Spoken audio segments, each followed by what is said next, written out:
마무리된 거죠. 박용수. 자, 그러면 예, 박용수. 얘기하는 거 박용수. 예, 네. 박용수. 그대로 있으세요. 자, 박수 한번 치고 가겠습니다. 자, 박수. 네, 감사합니다. 자, 가볼까요? 자, 마이크 테스트 한번 할게요. 그리고요. 잠시만요.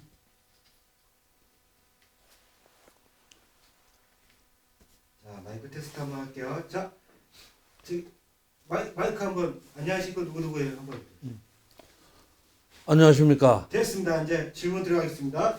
자, 시작. 본 면담은 태백시가 시행하는 태백 탄광 아카이브 연구 사업의 일환으로 태백시청과 한국외국어대학교 연구팀 그리고 미디어류에서 실시하는 면담입니다. 지금부터 태백에서 광부로서 살아오시고 현재 한국진폐재해가 환자협회 조직부장이신 한영섭 선생님의 구술체록을 시작하겠습니다.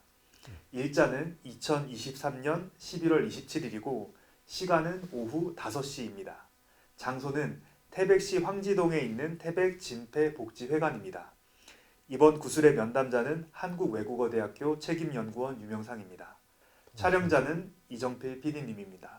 반갑습니다. 네, 한 선생님 지금 하시는 일과 간단하게 자기소개를 해주시겠어요? 예. 저는 원래 고향은 충북 충주입니다. 그리고 올해 나이는 66세입니다. 그리고 이제 5년 전에 장성가업소를 30년 근무하면서 이렇게 아무 일 없이 잘 마무리하고 퇴직을 하고 지금은 한국진폐재해제거환자협회 우리 황상덕 회장님 협회에 조직부장으로 일하고 있습니다. 네, 감사합니다. 한 선생님 그 어렸을 때 당시 이제 가족 상황이 어땠는지 예. 궁금합니다. 가족은 부모님 우리 남매가 7남매가 있었습니다. 그래가지고 그 시절에 참 먹고 사는 이게 다들 힘들었죠. 어느 집 할 것 없이. 그래서 제가 정확히 45년 전에 강원도 태백이란 탄광 지역으로 홀몸으로 혼자 왔습니다. 그래서 탄광에 한번 입사해서 열심히 한번 5년만 딱 근무하고 돈 좀 벌어보고 고향으로 가겠다고 맹세를 하고 왔는데 이렇게 눌러 앉게 되었습니다. 네. 그럼 어린 시절에 이제 가족분들은 어떻게 이렇게 생계를 이어 나가셨는지. 그렇죠. 이제 아무래도 충주가 고향이다 보니까 그쪽에는 공장지대가 그때는 없었습니다. 거의 이제 농사 짓는 사람들 외에는 참 다들 가난하게 살았고 그래서 형제 남매들 간에도 뭐 먹고 사는 게 참 힘들었죠. 그래서 제가 어린 나이지만은 빨리 깨닫고 탄광에 가면은 돈도 많이 주고 이래서 한번 그럼 가보고 한번 잘 살아보고 싶다 이런 마음에서 어린 나이에 제가 오게 됐습니다. 그럼 처음으로 이제 가지신 직업이 그럼 다 광부이셨던 거예요? 그전에는 이제 고향에 있을 때는 뭐 이 일 저 일 막노동도 해보고 뭐 가구 일도 해보고 뭐 이런저런 다 하다가 생활이 안 되더라고요. 그래서 아이고 더 나이 들기 전에 광산에 빨리 강원도 태백에 가면은 사람들도 광산 들어간다면 빨리 받아준다 해가지고 들어왔는데 와보니까 실제 그게 아니었습니다. 이게 저기 타 시도에서 농사 짓고 이러는 사람들 농부들로 위주로 해가지고 광산은 말 그대로 탄 캐는 이런 자리다 보니까 그런 사람들 위주로 해서 봤지 놀고 대충 이런 사람들은 안 받아주더라고요. 그래서 그냥 거기서 광산을 못 들어오고 가구 일에 이제 종사하고 있다가 끝내 이제 광산에 들어오게 됐습니다. 예. 그래가지고 그때가 몇 살이셨던 거죠? 그때가 제가 딸 아들 낳고 30 초반? 30대 초반. 그러니까 그때는 이제 왜 광산을 들어오게 마음을 먹었냐면은 광산은 그래도 자녀들의 학자금 대학까지 학자금을 정부에서 그냥 무상으로 대주고 이런 혜택이 좋았어요. 그래서 애들이라도 잘 가르쳐 보겠다고 힘이 들어도 그래서 이제 광산 직종을 택해가지고 들어왔습니다. 그래가지고 근무한 게 한 30년을 근무를 하면서 딸아들 다 대학 졸업시키고 다 가르치고 지금은 자식들도 잘 돼가지고 있고 그게 이제 큰 보람이면 보람이죠. 예. 네. 그럼 결혼은 그러면은 충북에서 하신 건가요? 충주에서? 예. 결혼은 이제 식구를 만나가지고 떼놓고 저 혼자 와서 직장 잡고 나서 부르겠다. 이래놓고 이제 충주에 이제 어머니한테 맡겨놨다가 이제 그래서 이제 직장 잡고 불러서 이제 오게 돼서 같이 살게 됐죠. 그러면은 결혼을 이렇게 어떻게 하다가 만나신 것인지? 결혼은 이제 아는 누이가 중매를 해줘가지고 중매 반 연애 반 이러면 될 것 같습니다. 네. 그래 만나가지고 지금까지 45년째 살고 있습니다. 그럼 가족 모두가 이렇게 태백에서 이렇게 사셨던 거죠? 그렇죠. 지금 이제 딸 아들 다 태백이 장성이 고향이고 이제 대학은 이제 다 객지에서 이제 다 나왔고 이렇게 해가지고 이제 지금도 이제 다 시집 출가한 딸도 멀리에서 살다가 인천 쪽에 거기서도 뭐 직장이 또 마땅치 않잖아요. 공기도 안 좋고 그래가지고 내가 아이고 거기서 객지에서 고생하지 말고 태백에 들어와라. 태백에 들어오면 아버지가 힘껏 바라지 좀 해줄게. 이래가지고 태백에서 지금 뭐 족발집도 아주 잘 되고 있고 아들내미는 또 태백 유나이티드라고 축구 클럽을 또 잘하고 있고 네. 그래가지고 뭐 저 같은 경우는 자식들은 잘 이래 키웠습니다. 키웠고 그것도 복이라면 복이고. 처음 그러면 장성에 이제 오셨을 때가 그러면은 30대 초반이셨을 그렇죠. 네. 30대 초. 그때 장성 그 일대의 모습은 혹시 어떤 게 제일 기억에 나시나요?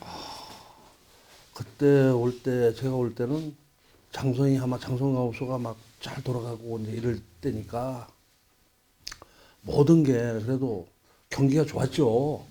뭐 장성가옥소뿐이 아니고 태백에 뭐 아주 뭐 작은 쫄딱구덩이라고 할까 이런 그런 가옥소까지 합치면 100한 5, 60개 정도가 100한 5, 60개 정도가 있었는데 그러니까 그로 인해서 상경기 태백의 상경기 이런 것 또한 잘 돌아갔고 그러니까 뭐 모든 게 풍부히 또 막 돌아가다 보니까 경기는 좋았다고 봐야죠 그 시절에. 그러니까 지나가던 개들도 10,000원짜리를 물고 다닐 정도로 막 그런 에피소드도 있었고 그런 게 있었습니다.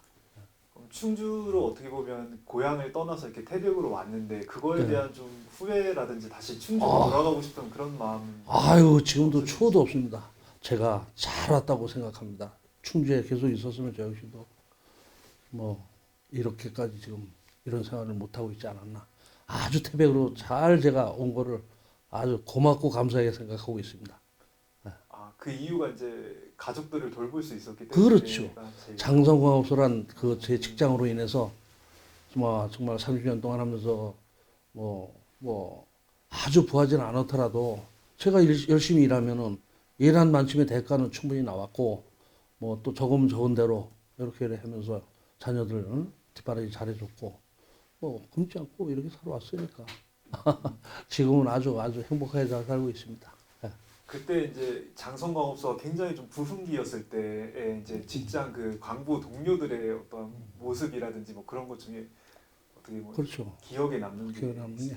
있으신가요? 근데 그런 게 이제 우리 동료들하고 그때는 뭐 가불병 해가지고 상계 가다가 돌 때니까 뭐 작업이 끝나고 나면은 동료들하고 뭐 작업하면서 뭐 조금 안 좋은 일이 있었다든가 또 힘들었는 일이 있었다든가 그러면 그거 꽁하고 있으면 안 되잖아요. 그러면 다들 나와서 이제 같이 근무자들끼리 나와서 싸구려 대포집에 가서 삼겹살 꺼놓고 한 잔씩 하면서 우리 또 내일부터 잘해보자 서로 이해하고 이렇게 하면서 하루하루 그런 식으로 이제 지내면서 그래 그런 게 이제 추억에 좀 남고 그래 뭐 서로 알뜰히해서 돈 벌어서 빨리빨리 이곳을 떠나자 이런 사람들이 마음이 다 같았죠 거의. 근데 그게 약속으로 이어지질 못했죠.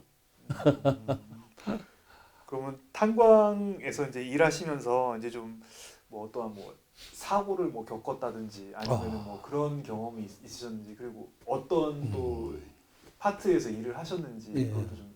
저는 이제 제가 근무했던 그 파트는 그 이제 인차 케이지라고 해가지고 이제 아주 막장에 들어서 탕캐는 최하 분들하고 또 그 위로 심지어 최고 위에 소장님이나 또 어디 또 밖에서 오시는 내빈들이나 기재부, 산재부 이쪽에서 분들이 이제 오시고 견학차 오시고 하면 제가 이제 거기서 수경해서 틸팅이라는 곳이 있어요. 제 근무지가 거기서 케이지를 직접 운행하고 거기서 이제 내려오는 사람, 올라가는 사람 제가 케이지로 다 올리고 내리고 또 그게 끝나면 또 작업도 해야 되기 때문에 작업도 같이 병행해서 그렇게 또 그런 파트 있었습니다.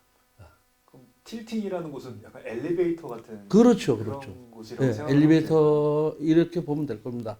그리고 이제 그 근무하면서 막장에서 참 불의의 사고로 참 가스 폭발이라든가 북락 사고라든가 이래 해가지고 유명을 달리하신 동료분들이 참 많이 있었죠.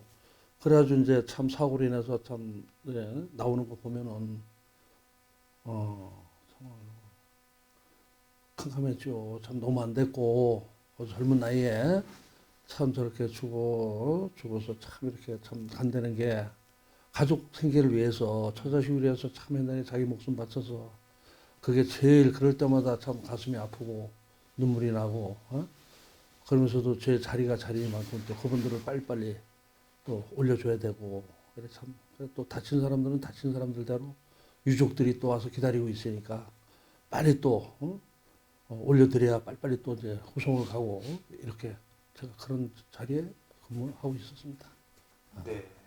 그 사연을 조금 구체적으로 기억나시는 날짜라던가 내 친구 중에 또는 같이 오늘 아침까지만 해도 이렇게 이사했던 분이었는데 사고 당했던 그런 이야기가 있을까요? 그런 이야기. 그걸 제가 저기 할 때는 그냥 저는 막장으로 이래 들어간 사람이 아니었기 때문에 딱 작업하러 들어가면은 형님 잘 갔다 올게요. 잘 갔다 와. 형님들 잘 다녀오세요. 제가 이래 놓고 그리고 제 작업하다 보면 사고 소식을 접해야 되지 않습니까? 그러면은 이제 그때는 제가 나온 분들 그래서 이제 보게 되고 올리게 되고 이제 제가 이제 그랬지. 제가 친한 친구들이 그래 해서 참 그런 친구도 있는데 갑자기 이렇게 생각이 좀 그런데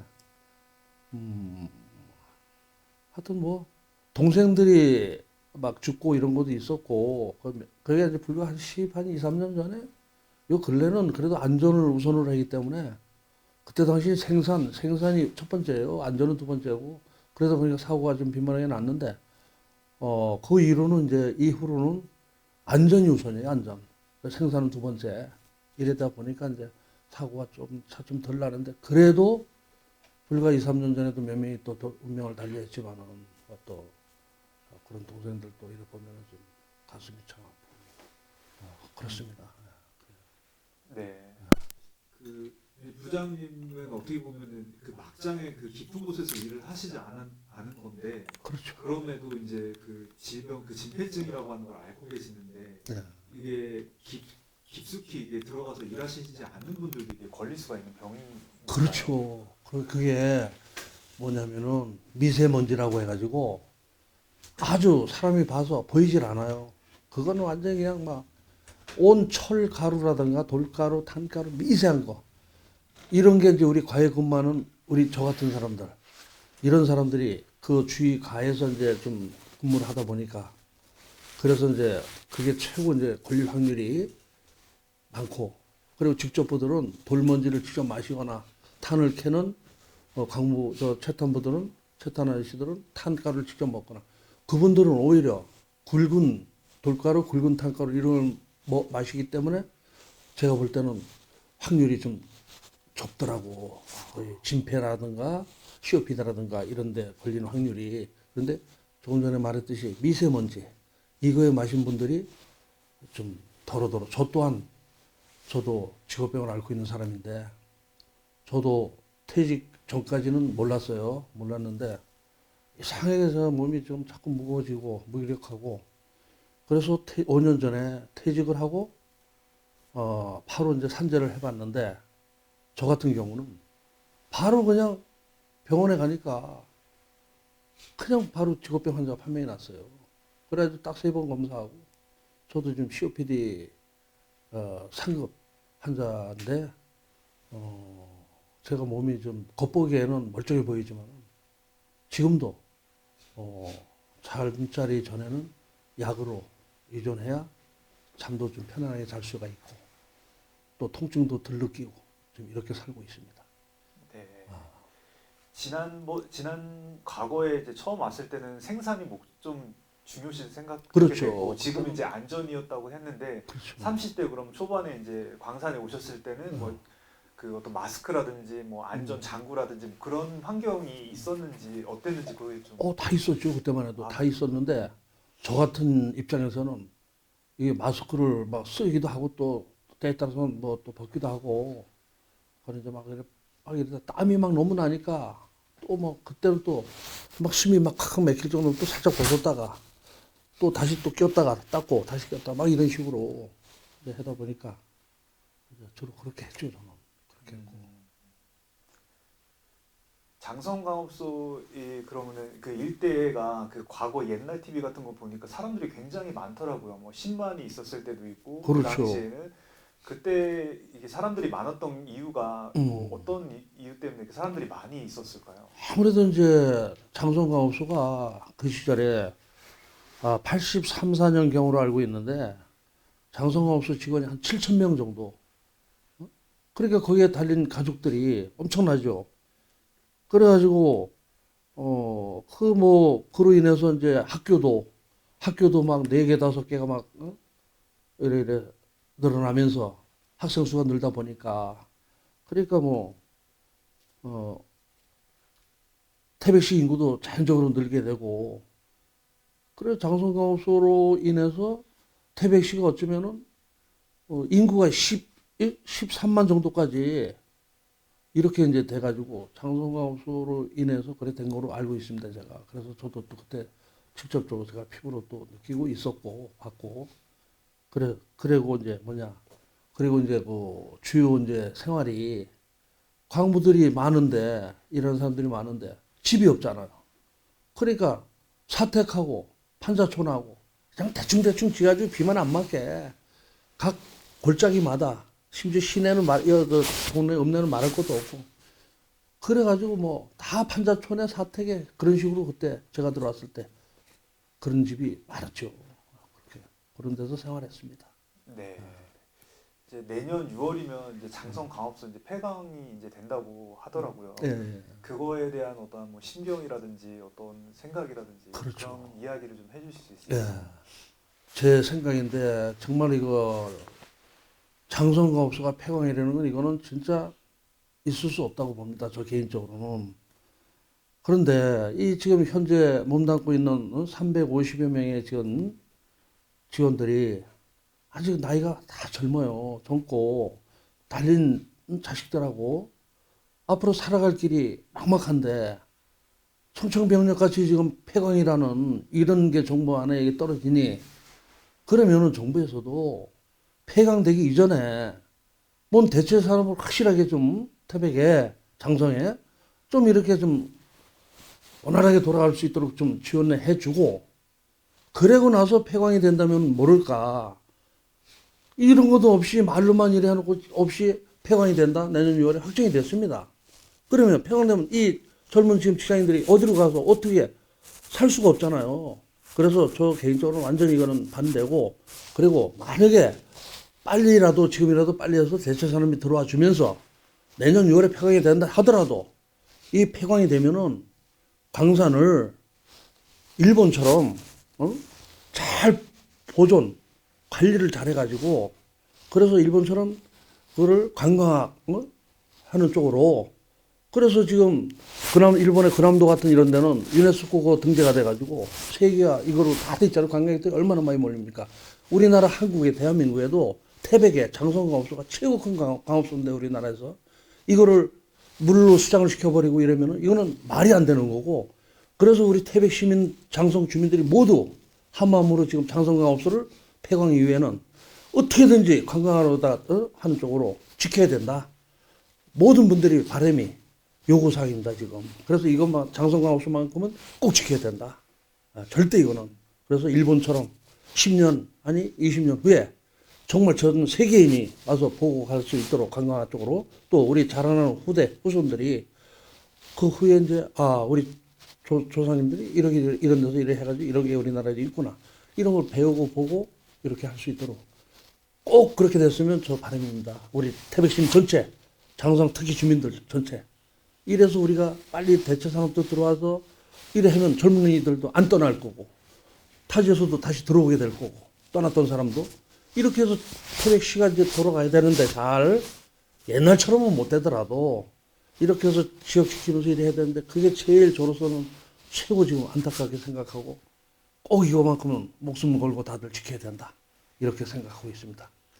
네, 그러면은 그 부장님 생각으로는 어떻게 이 장성 광업소가 이제 운영이 돼야 되고 어떻게 이걸 다시 좀 도시 재생, 약간 좀 뭔가 지역과 함께하는 그렇게 좀 정체성을 가진 그렇게 또한 문화유산적인 측면에서 어떻게 돼야 된다고 생각하시는지. 그러니까 이제 이게 장성 석공의 지역민들뿐이 아니고 태백시나 또 현안 대책이 태백시 보면 상인들이나 모든 분들이 같이 나서서 하나가 돼서 이거를 우리 지역에 진짜 이거 보물로 생각하듯이 이걸 꼭 지켜서 아주 그 길로 아까 말씀드린 대로 관광화되는 이런 쪽으로 꼭 해서 성공을 해가지고 이렇게 태백시를 아주 끝까지 지켜야 됐으면 좋겠습니다.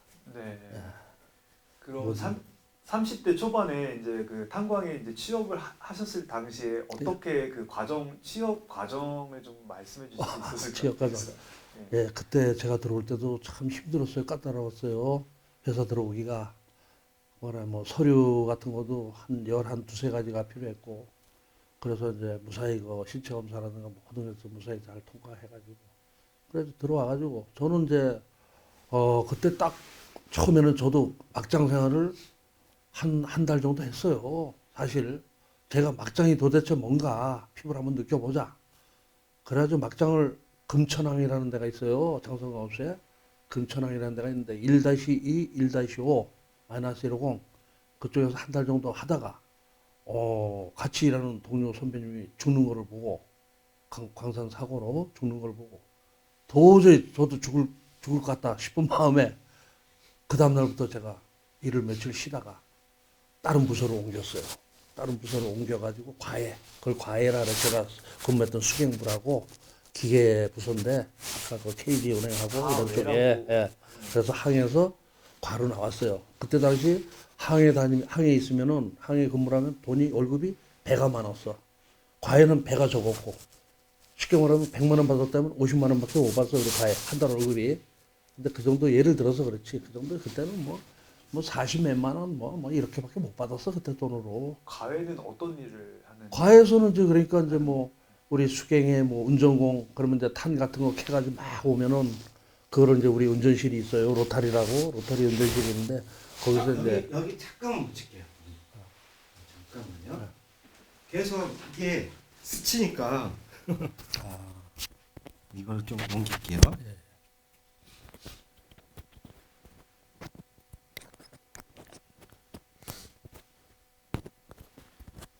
계속 옮겨서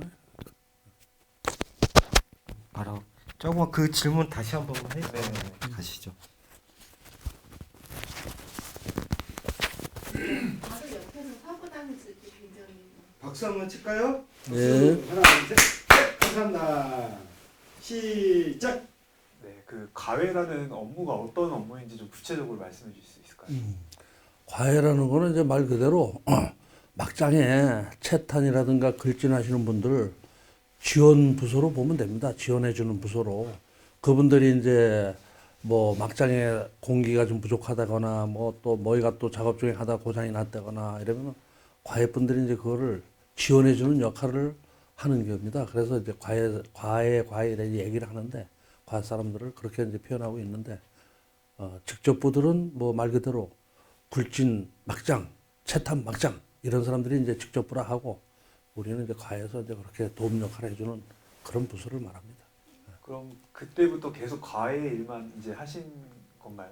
그렇죠. 저는 이제 그 후로 이제 남은 세월을 계속 그냥 과에서 이제 근무하면서 뭐 막장 사람들이 탄을 캐가지고 이제 나오면은 이 탄을 이제 또 한 20량 정도씩 쫙 달고 나오면은 그 한 차에 실린 공차 한 양이 한 공차가 3톤씩 탄이 실려요. 3톤씩.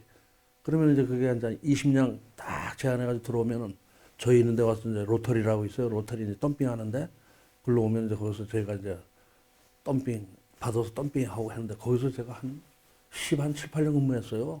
로터리에서. 그런데 거기서 아마 이게 병이 온 거야. 그 덤핑하면은 미세먼지가 엄청나게 먼지가 뭐 앞을 못 가려. 앞이 안 보여. 마른 탄에 뭐에 이러면은 우리가 작업하는 데는 유리관 속에 유리 항에도 유리 안에 그 안에 우리가 작업을 해. 그 이제 기계 버튼 누르고 막 이러기 때문에 먼지가 덜 들어오라고. 그런데도 그 안에도 치고 들어오는 먼지가 눈에 안 보이는 아까대로 미세먼지. 거기에 이제 몸을 이제 다 망가뜨린 거지. 폐를, 호흡기를. 이래 돼요. 그러면 진폐증을 알고 계시다는 거는 언제부터 이렇게 좀 아셨나요? 저는 이제 뭐 작업주 할 때 퇴직할 때까지는 뭐 막장 사람들이 이제 참 주로 오래 근무했고 40년씩 막 35년 보통 막 이래 하니 그 사람들이 이제 먼지를 많이 먹고 이래 이제 진폐에 걸려서 이랬구나 돌아가시는구나 이래 알았는데 제가 딱 퇴직하고 저도 몸에 이상이 와서 어떻게 한번 병원에 가서 알아보니까 빨리 한번 알아보라고. 그래서 이제 지금은 이제 여기 우리 협회 여기 협회 이제 우리 또 우리 산재 환자들을 도와주시는 박용일 고모님이라고 밥진에 그분이 계셔요. 그래서 이제 누가 얘기를 하더라고. 그분한테 가서 도움 요청 한번 해보라. 그래서 와서 딱 해가지고 보니까 저 역시도 아주 심각한. 저는 생각도 못했어요. 제가 그 정도인지. 그런데 이제 그때 돼가지고 제가 이제 병을 얻게 됐는데 뭐 불행한 거죠. 뭐 아직 젊은 나이에. 그래서 제가 지금 직업병을 앓고 있는데 그 뭐 진폐 COPD 이제 이런 게 있거든. 그런데 저는 이제 COPD 환자 급수를 받아가지고 지금 이제 이렇게 살고 있습니다. 지금. 네. 그러면은 그 병을 이제 걸렸다는 걸 알고 나서는 그럼 근로를 못 하시는 상황이 그렇죠. 된 건가요? 저는 이제 죽을 때까지 다른 업종에 가서 작업을 못 해요. 다른 직장에. 다른 직장을 다닐 수가 없어요. 제가 이제 이게 딱 공단에서 이 급수가 이제 딱 판정이 되면은 보상이 나오지 않습니까? 보상 받고 이분은 더 이상 작업에 종사할 수 없는 사람이다. 이게 딱 지켜가지고 그래서 다른 데 작업은 아예 뭐 생각할 얘기도 없고 하면은 또 할 수도 없고 숨이 차가지고 이런 상황이 돼가지고 뭐 그냥 언덕배기 계단 올라가는 것도 숨이 차는데 무거운 거 들고 이런 작업을 할 수 있습니까? 못하지. 그러면 앞으로 이제 남은 노년기가 그래도 좀 어느 정도 남으셨을 건데 이제 근로를 못 하시면 이제 또 생계에도 조금 약간 지장이 있을 것 같은데 그런 부분에 대해서는 그래서 이제 저는 그나마 저는 다행인 게 저보다 지금 더 아프신 분들 또 오래오래 근무하신 분들 연세가 많으신 분들은 불행하게도 아직도 급수를 못 받고 이러신 분들이 많아요 지금. 그런 분들에 비하면 저는 다행이잖아요. 그래서 저는 그래도 급수를 받고 보상을 받아서 이거를 연금으로 죽을 때까지 연금으로 돌려놔가지고 한 달에 얼마씩이 나와요. 그럼 이제 국민연금하고 그거 받아서 노후는 뭐 걱정 없이 언제 뭐 갈지 모르겠지만은 뭐 사는 데까지 열심히 최선을 다하고 모든 면에 긍정적으로 생각하고 이렇게 살아가면 뭐 조금 더 살지 않을까. 그래서 모든 거를 저는 마음을 비우고 편안하게 지금 살고 있습니다. 지금 그럼 가족분들하고 같이 사시는 건가요? 그렇죠. 전부 따님하고 아드님하고도 이제 네, 같이 저희 가족이 총 10식구입니다. 태백에서 최고 많은 대가족으로 살고 있습니다. 태백 시내에서 10식구가 어떻게 되냐면 저하고 제 아내하고 그리고 아들 며느리 또 친손녀 둘 또 딸 사이 외손주 둘 합이 10입니다. 대가족이네요. 대가족입니다. 요 태백에 다 같이 살고 있습니다. 여기에 태백에 장성에. 네. 그러면 아드님이랑 따님이 있는데 아드님이 첫째이신 건가요? 아니요, 딸이 첫째. 첫째고 아드님이 이제 둘 막내. 막내가 네, 이제 막내. 두 남매. 거고. 네.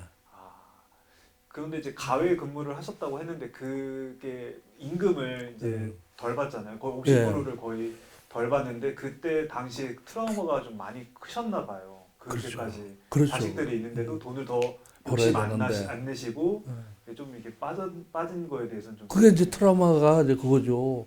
금천항에 한 달 그 근무하다가 선배님이 아는 선배 나이 드신 선배님이 돌아가신 거 보고 그때가 이제 그게 아이고 이게 돈이 전부가 아니구나. 그때가 이제 내가 느낀 거지. 내 죽으면 뭐 합니까? 아이고 또 붙인다. 내 죽으면 뭐 합니까? 가족 처자식을 이거 지켜야 되는데 아이고 나 안 되겠다. 막장에서 이게 아니다. 나는 돈을 적게 벌더라도 나와서 과외 근무하면서 마누라 같이 맞벌이 하지. 맞벌이 하지. 그래서 식구가 맞벌이를 한 20여 년 같이 맞벌이를 했어요. 그래가지고 또 많은 도움이 됐고. 그래 뭐 회사에서 또 애들 뭐 중학교, 고등학교, 대학교 이제 다 무상으로 대학까지 다 보내주니 학자금 다 지원해주고 하니. 그러니까 이제 식구하고 맞벌이하면서 벌어가지고 조금 벌면서 이제 뭐 저금도 하면서 이래 살다 보니까 지금은 뭐 이제 아주 행복하게 많이 나졌죠. 그때 생활에 되면은 뭐 딸 아들 뭐 출가 다 시키고 이 지역에서 얼마나 좋아요. 이제 부모로서 할 도리 다 했고 뭐 지들이 또 원하면 또 뭐 아버지가 또 조금씩 많은 돈 또 지금은 안 주지만은 나중에 너들이 이제 저기 할 때는 때를 봐서 이제 또 자식한테 줘야지 어떡합니까?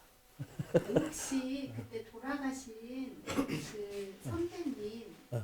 혹시 뭐 기억나시는 기억나죠. 어떤 분이셨는지 그분 그날을 좀 얘기해 그분이 그때 당시 그 우병직 씨라고 자, 이쪽 보고 해주시면.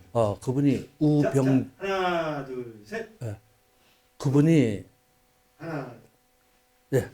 그 선배님이 그때 당시 저 우병직 씨라고 그분이 그때 돌아가셨는데 뭐 탄캐로 이제 올라가서 작업 중에 그 작업 중에 그 앞에서 이게 뭐냐 이게 그 이제 이게 막장에 가면 동발이 있어요. 동발이 한 틀인가 두 틀이 이게 무너지면서 거기에 말려가지고 매몰돼가지고 그래가지고 이제 그래 돌아가신 것도 알고 있어요.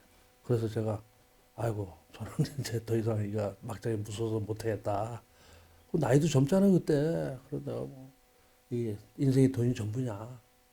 그래서 내가 가족 지키고 과해서 내가 뭐 쓸 거 덜 쓰면 되고 뭐 먹을 거 덜 먹으면 되고 그러면서도 저축해가면서 그래 살다 보니까 뭐 그때는 그랬어요. 뭐 한 달 축 잡고 해가지고 힘들게 벌어가지고 돈 다 써버리고 뭐 한 달 인생 그냥 그렇게 하는 사람들도 많고 알뜰살뜰 해가지고 정말 5년 계약하고 딱 해서 벌어서 가는 분들도 많았고 덜어 있었고 아직 많지는 않았어도 거의 뭐 그분들은 참 그래서 성공해 나갔지만은 또 다 말아먹고 들어온 사람들도 있고 그래서 이제 지금의 현재 남아있는 분들은 거의가 그 시절에 알뜰살뜰 못해가지고 10년, 20년, 30년 하다가 정당에 나이 들고 떠나지도 못하고 그래 이제 이렇게 이제 살고 있다 보니까 이제 고향이 된 거죠 뭐 여기가.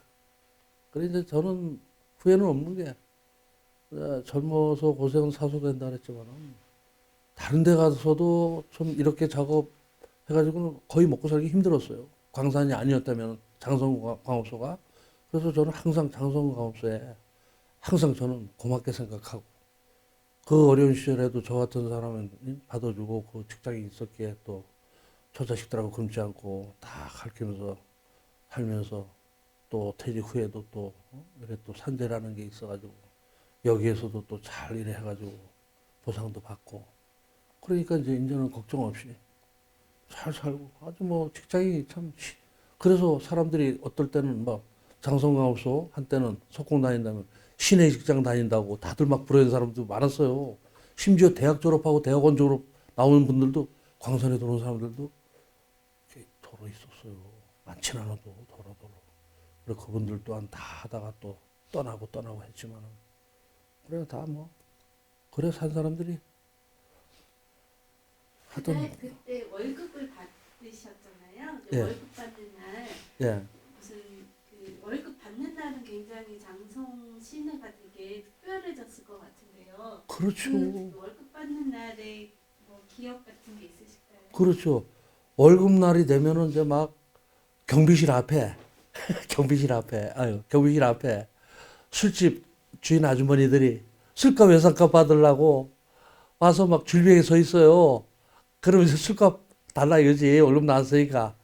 그런 것도 참 많이 받고. 그런데 저는 뭐라 저는 그렇게 안 살았기 때문에 외상하면 딱 월급 나오면 딱 가서 집에 떼거리가 없어도 저는 스타일이 외상값 줄 거 먼저 딱딱 다 주고 다 주고 나서 뭐 남는 대로 그거 가지고 먹고 살고 덜 먹고 막 이런 식으로 살았기 때문에 제가 본 적에서는 그 더러 술집 아주머니들이 와가지고 앉은 사람들 달라고 막 이런 모습도 여러 번 좀 봤고 월급날 되면은 막 하여튼 장성 시내가 아주 막 많이 붐볐어요. 그러니까 상권이 막 아주 원활히 잘 돌아갔지. 뭐 고깃집이야, 뭔 집이야, 뭐 옷가게야, 뭔 가게야, 뭐 애기들 데리고 가서 막 사고 막. 그래 장사들도 잘 됐지 그때는. 사람도 많았고 장성의 상권도 참 꽤 많았죠 그때. 그러면 이제 거기서도 사다가 또 사람이 많이 밀리면은 황지 시내로 또 올라오고. 그러니까 장성으로 장성강업소로 인해서 황지도 지금 태백인데 뭉쳐서 이제 다 태백이지만은 황지도 그때 장성강업소로 인해서 엄청 돈 번 사람은 많이 벌고 상권 가진 사람들 덕을 많이 봤죠. 그래서 진짜 장성강업소에 다 고맙게 생각해야 됩니다. 우리 광부들이 정말 그 피땀 흘려서 벌은 돈 가지고 어떻게든 지역에 거의 다 썼으니까 그래서 여러분들이 다 같이 벌어 먹고 살고 다 그랬던 거지. 그래 우리 광부들이 참 고생도 많이 했고 참 어찌 보면 안 됐죠 뭐 안 됐고 그런 게 이제 더러더러 지금 퇴직 후에도 가슴에 남고 생각이 나고 그렇습니다. 장성광업소에서 이제 돈을 번 광부들도 있고 이제 돈을 어떻게 보면 탕진한 광부들도 그렇죠. 있는데 여기가 어떻게 보면 서울처럼 이렇게 그 인프라가 있는 것도 아니고 돈 쓸 곳이 따로 있었나요? 당시 돈 쓸 때가 그거 옛날에 다 이제 그런 거 있지 않습니까? 뭐 쉽게 말하면 이제 술, 담배, 노름 같은 거 뭐 이런 거 해가지고 또 하는 사람들이 많고 뭐 좀 그렇더라고요. 뭐 저 역시도 그런 거 하다가 다 지금은 끊었지만은 뭐 솔직히 얘기를 해야죠. 저도 뭐 좀 벌었던 거 노름에 다 탕진하고 뭐 먹고 살아야 되잖아. 그래 광산에 들어와야지 어떻게? 그래 들어와가지고 이제 노름 다 끊고 이제 뭐 한 달에 월급 뭐 그 시절에 처음 들어올 때 뭐 한 40만 원, 45만 원 받아가지고 뭐 노름일 돈이 어디 있고 먹고 살기 바쁜데 그런 생활을 거치면서 지금은 뭐 이제 그래도 아마 그때 비교하면 뭐 지금 막장에 하는 사람들이 많은 돈은 아니지만 그래도 만근만 하면은 만근이 뭐 한 달 결근 안 하고 잘하면은 그래도 한 5, 600만 원씩은 지금 타고 있으니까 원래는 그것도 적지요. 더 줘야 됩니다. 더 줘야 되는데 막장에 들어가면은 그 얼마나 막장이 열악한지 정말 작업복이 다 그냥 땀에 젖어가지고 장화를 신고 들어가잖아요. 장화 신고 들어가면 일 마치고 나올 때는 장화에 물이 범벅이 돼가지고 그래 나와요. 그럼 그 땀이 얼마나 나왔다는 겁니까? 그러니까 그분들이 나오면 작업 마치고 나오면 집에 가면 그냥 다운되는 거예요. 뭐 다른 거 할 수가 없어요. 그 정도. 그 다음날 되면 또 일 가야 되잖아. 그게 계속 반복되다 보니까 정말 막장 하신 분들이 너무 참 대단하신 분들이고 불쌍하신 분들이고 그렇죠. 그러면은 이게 그 장성광업소라든지 뭐 탄광에서 사고가 이렇게 많이 일어나고 또 병원을 찾는 광부들이 많을 것 같은데 뭐 서울에 비해서 여기에 어떤 병원 시스템이라든지 뭐 그런 것들이 좀 발달이 당시에는 어떤 수준이었는지. 그렇죠. 그때 당시는 없었죠. 그게. 사람이 죽거나 이러면. 그럼 죽으면 이제 바로 이제 여기서 뭐 이제 이래 해서 이제 다 그냥 처리하고. 정말 한다는 게 묻어준다는. 그렇죠. 이제 뭐 어떡합니까? 순직자들은 그렇게 이제 가고 이 장성에서 묻어주는 장소가 따로 있었나요? 그러니까 이제 안매장 하는 분들도 있고 개인 땅이 있거나 뭐 이런 분들은 뭐 또 그래 하고 안 되면 화장 이렇게 해서 이제 그런 거 이제는 하고 다친 사람들은 이제 여기 병원이 너무 약하잖아요. 병원이 너무 시스템도 안 돼 있고 빈약하고 하니까 고치긴 고쳐야 되잖아. 그러니까 막 서울로 원주로 강릉으로 후송 가는 거야. 그래서 가가지고 이제 고치고 또 와서 또 좀 쉬었다가 또 다시 일 나가야 되고 그런 식으로 계속 반복되고. 그러니까 이제 그런 게 좀 너무 미비하고 그랬죠 그때 당시. 그러면 지금은 이제 진폐 치료를 이제 어떻게 지금 받고 계시면서 생활을 하시는 건지. 지금 장성병원에도 지금 진폐 환자들이 많이 계셔요. 장성병원이면 장성병원에. 그래 이제 거기 제가 알기로는 뭐 2, 30분 어르신들이 이제 그 고통에 시달리고 이제 산소에 의존하고 이제 살고 계신 분들이 많이 계시는데 그분들의 이제 앞으로 이제 할 수 있는 간병 그분들이 돌아가실 때까지는 뭐 아무리 연금이 좀 나온다 하더라도 혼자서는 요동을 못 해요. 거동을.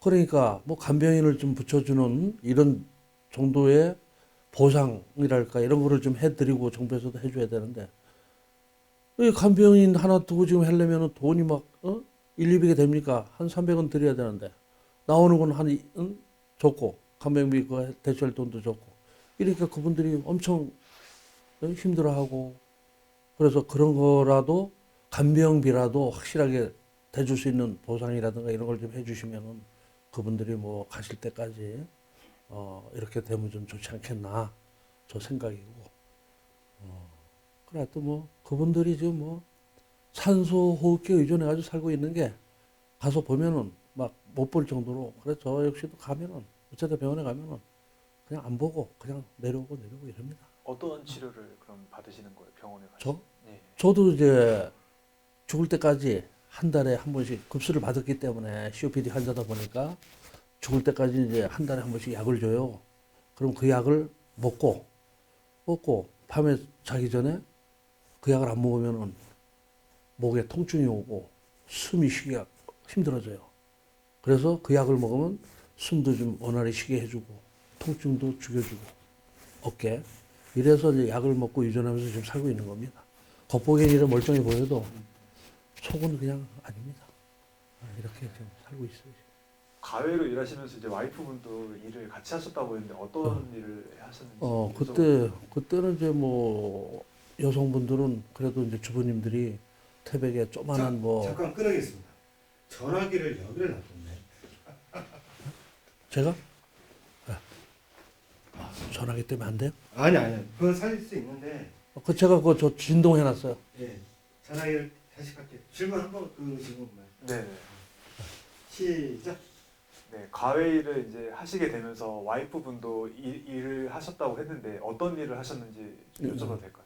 그래서 주로 이제 우리 와이프는 뭐 힘이 들지만 어떡합니까? 돈 같이 맞벌이 하기 위해서 그 태백에 이제 뭐 김치 공장 같은 게 좀 있었어요. 그래서 거기 가서 뭐 한 10여 년 넘게 또 근무한 적도 있고 또 이제 중소기업이라는 이게 또 이제 전자 회사가 또 하나 들어와가지고 거기서도 뭐 한 10여 년 정도 했고 그렇게 해서 맞벌이를 해가지고 좀 저를 도움을 많이 줬죠.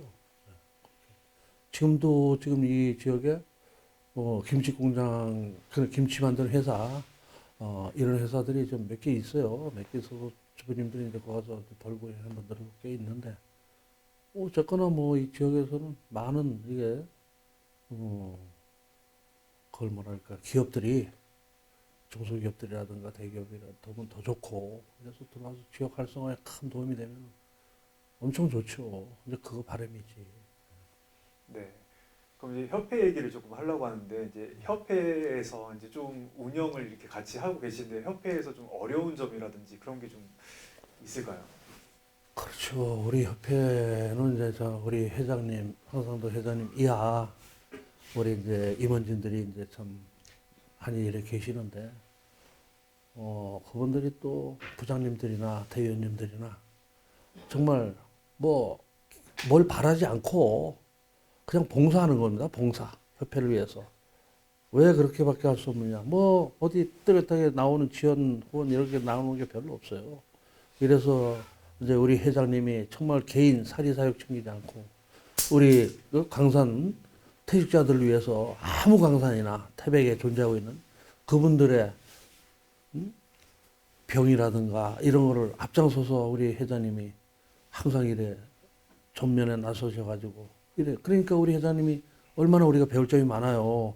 우리 전부를 광부들을 위해서 하는 일이다 보니 그래서 그게 참 우리 회장님의 이 노고가 업적이 대단하셔가지고 저희들이 대의원들까지 임원진들 다 부장, 이사 다 할 것 없이 봉사하는 마음으로 회장님한테 뜻을 같이 하면서 이렇게 지내고 있습니다. 네, 감사합니다. 그럼 협회에서 이제 최근에 이제 했던 뭐 활동들이 있었는지 그리고 뭐 어떤 성과가 있었는지 그런 부분에 대해서 이야기해 네. 주실 수 있을까요? 그러니까 이제 우리 회장님이 이제 하시는 성역화 사업 이게 이제 지금 이제 벌써부터 이제 추진을 했는데 이제 이게 마무리가 이제 잘 된 걸로 알고 있습니다. 성역화 사업이라는 게 성역화 사업. 어떤 건지 좀 구체적으로 그 성역화 말씀해 주세요. 사업이라는 게 이제 우리 태백에 이제 돌아가신 저 광부 분들 이런 분들을 그 저기 뭐냐 여기 가면은 그 묘비가 있어요. 거기 그런 저기를 한 군데로 잘 이래 모셔가지고 여기저기 있게끔 하면 보기도 그렇잖아요. 그래서 그런 걸 다 해서 하나로 이래 이제 모시고 한쪽으로 모시고 또 정부에서 4.3 제주 쪽이나 광주 민주화운동이나 이런 것처럼 우리 산업 전사들 아닙니까? 이분들의 지난날에 우리 대한민국이 어려웠을 때 이분들의 업적을 기리기 위해서 그래서 우리 나라 대한민국에서도 이분들을 그런 예우를 해달라. 광주 민주화운동 그런 분들처럼 4.3 제주 그쪽 분들처럼 1년에 한 번씩 그분들에 대한 예우를 해달라. 그리고 나서 이제 그게 이제 바로 성역화 사업에 이제 그런 게 다 이제 들어가 있는 걸로 제가 알고 있습니다. 그래서 우리 회장님이 아주 우리 퇴직한 광부들을 위해서 물론 우리 회장님도 광부 출신이십니다만은 그분 역시도 또 몸에 직업병을 앓고 계시고 그래서 이제 끝까지 우리는 같이 한 마음 한 뜻으로 이래서 우리 후배 광부 분들도 같이 한 배를 타고 같이 이제 가면서 뜻을 같이 하면서 이렇게 가는 우리 협회입니다. 네, 감사합니다. 협회의 그런 목적과 그 협회에서 바라는 게 있다면 어떤 게 있을까요? 그러니까 이제 우리 회장님 우리 협회는 우리가 이제 이렇게 할수록 이제 시나 정부에서는 뭐 또 해주셔야 되겠지만 우리 태백시가 같이 우리 협회에 많은 우리 회장님 하시는 일에 같이 동참도 많이 해주시고 계시지만은 앞으로도 더욱더 해서 우리 태백시를 빛낸 우리 광부 산업전사들 이분들의 뭐 유족들이라든가 이분들의 저기를 다 좀 많은 여러 면으로 좀 도와주시고 이렇게 해주시면은 너무너무 고맙고 감사하다 이제 그런 말씀을 드리죠.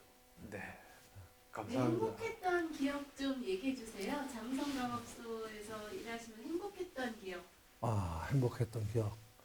제가 행복했던 기억은 아유 이건 좀 제 가족 얘기도 괜찮아요? 아 그럼요. 예, 가족 얘기해 주세요. 제가 사실 아들을 축구 스타로 국가대표로 만들려다가 국가대표까지 못 만들고 실업해서 다치는 바람에 공원 가운데에서 참 제 또래 선후배 중에서는 그래서 빠지지 않게 공을 찼습니다.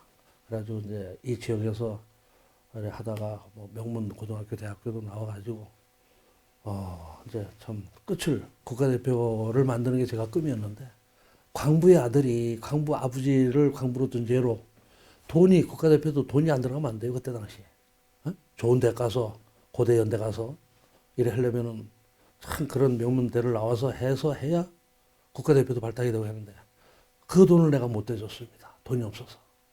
그래서 그냥 중대학이라도 좋다. 중대학이라도 좋고 가서 내가 가서 열심히 하면 달 수 있다. 그래가지고 얘가 이제 그때 당시 대학 2학년 때 아마 포항 프로에 포항 스텔러스나 울산 현대나 이런 데로 이제 아마 감독들이 아마 찜을 해놨는데 그 모든 게 지 운대가 맞아야 됩니다. 4학년 졸업 때가 딱 되니까 대한민국 경제가 불황이 온 거야. 그러니까 있던 프로 구단의 선수들도 퇴출 방출을 막 시키는 거야. 그러니까 신인 대학 선수들을 다 해결해놨다가 가서 기다려 연락할 때까지 이래 된 거야. 그러니까 우리 아들이 어떻게 했습니까? 거기서 그냥 놀 수는 없고 집에는 온라인 쪽팔리고 아 참 이 말은 집에 오면 창피하고 동네 창피하고 그래도 태백에서 강원도에서 응? 뒷돈에서 1인자로 소리를 들었는데 2%도 못 가고 얼마나 자존심이 상하고 팔려요. 그러니까 얘가 집에도 못 들어오는 거를 내가 들어와라 해가지고 근데 들어와서 잘 해가지고 서산 시민축구단 가 있다가 강릉시청 프로 저 실업에 가 있다가 거기서 이제 프로로 이제 몇 년이 흘렀지 그러다 보니까 그래 프로로 가려고 하는 쯤에 게임을 뛰다가 그만 다쳤어요. 중상을 입었어. 어디가 이렇게 다치시? 강릉시청하고 목포시청하고 전라도 목포시청하고 게임 중에 수비수 2명이 우리 아들을 어깨로 가격해가지고 코뼈가 한 몰이 돼버렸어. 그래 거기서 선수 생명을 끝냈어요. 아 코가 코가 다리가 다친 게 아니라서 선수 생활을 못하는. 같이 점프하면서 뛰면서 그 수비수 2명이 팔꿈치로 가격을 해가지고 우리 아들이 코뼈가 맞아 거기서 얼마나 세게 쳤는지 코뼈가 한 몰이 돼버렸어. 그래 게임을 뛸 수가 없잖아. 피가 범벅이 돼가지고. 그래 이제 얘가 이제 그 강릉 아산병원까지 목포에서 와가지고 이제 그런 적이 있었고. 그래 이제 그놈이 끝내 그래도 아버지 속을 안 시키고 지금은 성공해서 그래도 이제 강원도에서는 그래도 초등학교를 지가 각 춘천, 원주, 강릉 할 것 없이 초등부 애들을 우수선수로 발굴해가지고 지가 전국 대표를 이제 몰고 끌고 완전 나가고 이런 감독이 됐습니다. 지금 현재는 그리고 이제 태백에서도 황지중앙초등학교라고 축구부 감독을 아마 13년째 하면서 또 이 중앙로에 있는 태백 유나이티드 축구클럽을 우리 아들이 또 운영하고 있고 그러니까 지금 혼자서 3가지 일을 지금 하고 있습니다. 물론 밑에는 감독 코치도 두고 있고 이제 그 사설이니까 제 클럽은 제 개인 되고니까 지가 바쁘니까 다 목적이 해야 되나 학교 애들은 제대로 가르쳐야 되고 거기도 물론 코치는 있지만은 그래서 그놈이 이제 잘 되고 이러니까 제가 제일 행복하고. 그러면은 자랄 때 자녀분이 아빠가 강부여서 뭐 좀 창피해한다거나 뭐 그런 건 전혀 없었고 아빠가 강부여서 뭐 자랑스럽다거나 뭐 그렇게 생각했었던 일이 있었나요? 그렇죠. 우리 아들 같은 경우는 뭐 아빠가 광부였다 이래서 뭐 자존심 상한다 이런 건 전혀 없었어요. 얘가 그게 심통인 게 어디 가도 그 친구 또래들이 형들이 물으면 우리 아빠는 태백에 광부로 일하고 있어. 그리고 얘가 떳떳한 게 내 아버지가 내가 봤을 때 얘가 어떻게 저렇게 자신 있게 저런 말을 했나. 얘가 고등학교 시절에도 강릉상고 있죠. 대한민국에 그래도 명문인데 명문 축구를 1학년 때부터 3학년 본게임을 다 뛰어. 그러니까 이놈이 거기서 장학생으로 일했는데 내가 또 혜택을 볼 수 있는 거야. 근데 우리 석공 장성갑소 회사는 내 아들도 그냥 무료로 나와. 고등학교 졸업할 때까지 대학 갈 때까지. 그러니까 내가 이 장학금을 2번 받으면 뭐해. 맞잖아요. 회사에서도 받고 학교에서도 받고. 이러면 내 욕심이잖아요. 그래서 한날 감독님이 저를 보자 그래서 이제 강릉에 내 넘어갔더니 또래 중에 하나 농사 짓는 농부의 아들이 있는데 속초에 얘가 좀 불하다. 아버님 좀 도와주십시오. 우리 아들은 어차피 2군데서 받을 수 있으니. 그럼 이거 너무 아까우니까. 그럼 그 친구 해줘라. 그래 그 친구도 또 잘 됐고 우리 아들도 잘 됐고. 그래 나 그게 보람이면 보람이고 참 행복했고. 그리고 우리 아들은 절대 아버지에 대한 엄마에 대한 원망 지금도 조금도 안 합니다. 지금 자랑스럽게 생각하고 이렇게 살고 있습니다. 네. 박수 한번 치겠습니다. 하나, 둘, 셋. 네. 네. 그러면 이제 마지막으로 인터뷰 이제 종료하기 전에 하시고 싶은 말씀이 있으시면 해주시면 됩니다.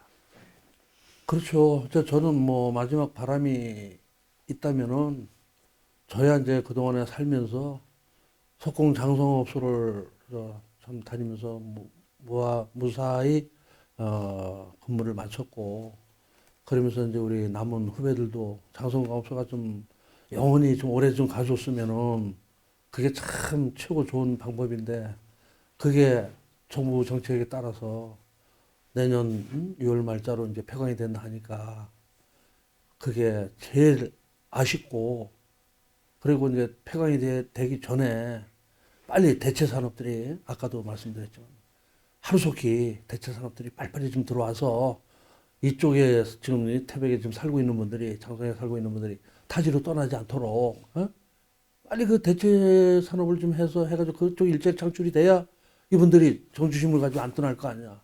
그리고 폐광이 되는 건 이제 규정화 사실화 됐으니까 된다 하면은 되고 난 후에는 이거를 관광하러 힘이 들겠지만은 관광하러 아주 계속 보존하고 이러면서 우리 후세에도 보여줄 수 있는 이렇게 해서 꼭 우리 지역에서 꼭 지켜야 되는 이런 쪽으로 갔으면은 아주 바람입니다. 우리 태백 시민들의 장성 주민들의 영원한 수건이고 바람입니다. 꼭 그렇게 되기를 좀 바라겠습니다. 네. 감사합니다. 그대로 좀 얘기 좀 할게요. 또 스케치 좀 할게요. 자, 딱 앞에 딱 있고 뒤에 있어. 아 근데 그 장성광업소 폐광관리에서 제가 촬영하는데 우리가 이 사람은 꼭 촬영해야 된다라고 하는 분 추천해 주실 만한 분